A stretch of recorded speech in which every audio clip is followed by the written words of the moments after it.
Hello, welcome to the channel. You can call me Mr. Turkey Chaser. Right now I'm working on a series of videos about chicken breeds, and in this one I want to talk to you about the Andalusian chicken. The Andalusian chicken originally comes from Spain, specifically the region of Andalusia. At least that's the region that the bird is named after. Some people say that the true place of origin is unknown. No one is exactly sure how old this breed is, but it's believed to be, by some sources, to have been bred with the chickens common in and around Castile a few centuries ago.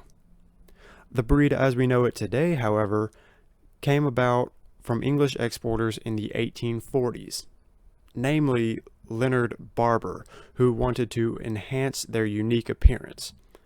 After some years of working hard to develop the perfect color for this foreign bird, it was entered into the Baker Street Show in 1853.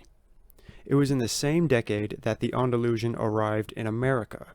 It was officially recognized by the American Poultry Association in 1874. The Andalusian is often referred to as a dual-purpose breed. Most sources claim that this breed can produce enough breast meat to be passable as a table bird. This is really curious, however, because this is a Mediterranean breed, and most Mediterraneans aren't used as dual-purpose breeds. They're primarily used for egg production. Some sources will tell you that this is one of the best egg layers around, but they fail to give it exact context. They say this is a very reliable layer in the winter and will continue to lay reliably with age. I have to assume that that is what they mean because the average rate of lay for this breed is about 160 eggs per year, and there are several breeds that beat that by far. Maybe the context is that they are comparing this breed to other very rare breeds, which is exactly what the Andalusian is. Very rare. As I briefly mentioned earlier, this breed is classified as a Mediterranean. So, of course, the Andalusian shares many similarities with other Mediterranean breeds like the Ancana and the Leghorn. They have large single combs with prominent spikes, white earlobes, lay white eggs, and are very flighty.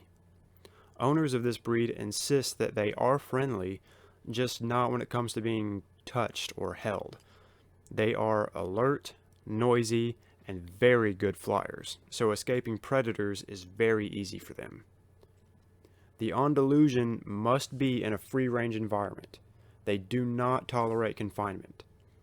Keeping them in confinement often leads to bad behavioral issues like feather eating, aggressiveness, and in some extreme cases, cannibalism. Due to their need for free range and their noisiness, a suburban backyard probably is not the best place for this breed. But if you live in the country with lots of space, this bird will feel right at home. These birds are excellent foragers. Just keep an eye on them because they may try to sleep in tree branches that they can reach, which in turn will make them susceptible to nighttime predators. The Andalusian is sometimes described as cold hardy, but it's a much better idea to only raise them if you are in a warm climate or have the resources to keep them warm in the winter.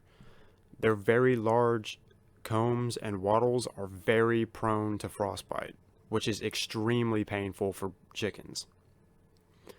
Another important note, if you intend on entering this breed in poultry shows, there is only one color that is allowed: blue.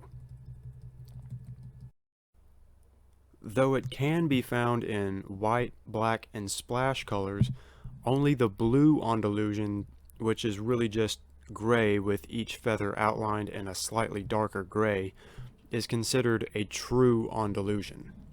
There's a lot of debate on how to produce the true blue color. Many people say that two blues bred together won't produce all, if any, blue offspring. Some say that there is no way to breed all blue offspring. I'll link some articles in the description below that have something to say about this. The standard male Andalusian should weigh about 7 pounds, and the standard female should weigh about 5.5 pounds.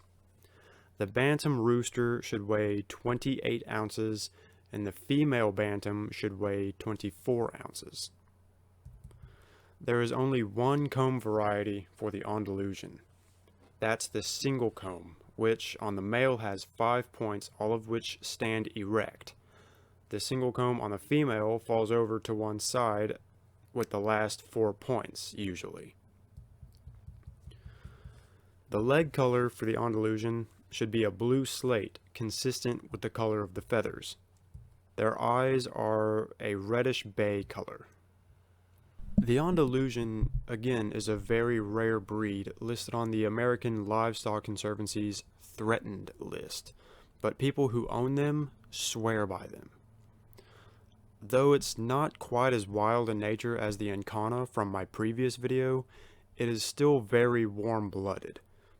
As with most breeds, the more time you spend with them, especially as young chicks, the more comfortable they will be with you as adults. This is a very fast maturing breed, with young cockerels beginning to crow around 7 weeks old, and pullets beginning to lay around 5.5 months old. They may start to follow you around the yard, but if you have kids that want to hold or cuddle them, this chicken will not appreciate that. If you're an experienced breeder looking for a challenge and want to help preserve an ancient breed, go for it. Be warned, however, finding good quality stock may be difficult, as there are not that many breeders, and not all of them have equal stock. Well, that's all for today. I hope this video was informative. I hope you enjoyed it, and if I left anything out, please leave a comment. Thank you so much for watching. Have a good day.